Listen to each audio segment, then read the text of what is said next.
Have you ever had a problem that no one could fix? A situation so painful, so out of control, that it made you feel helpless? That's exactly where Naaman found himself. This is the story of a powerful man who had everything except a cure, and the miracle that changed his life forever. Naaman was the commander of the Syrian army. Brave, respected, a national hero. People admired him. Kings trusted him. He wore armor, led armies, won battles. But underneath all that armor, Naaman had leprosy. Leprosy was a terrible skin disease. Painful, disfiguring, incurable. People with leprosy were often isolated, feared, and ashamed. Imagine having all the power in the world, but being powerless to save yourself. In Naaman's household was a young girl, a servant. She had been taken from Israel during a war. She had every reason to be bitter.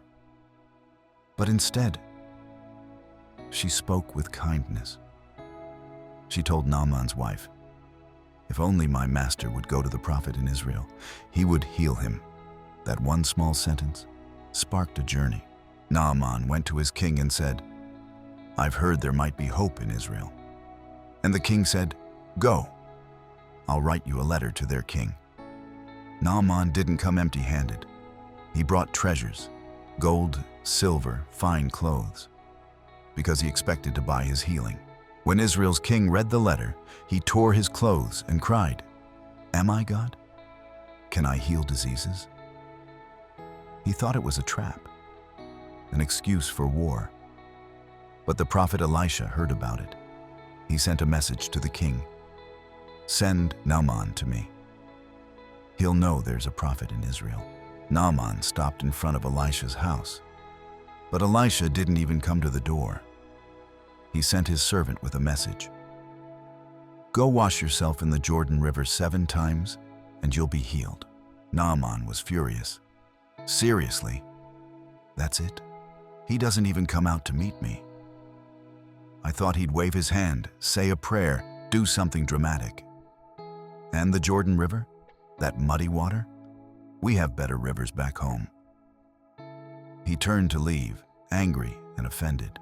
One of his servants said, "Sir, if the prophet had asked you to do something hard, wouldn't you have done it?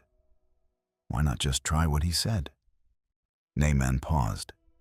He could have kept his pride, but something in him softened. He stepped into the water.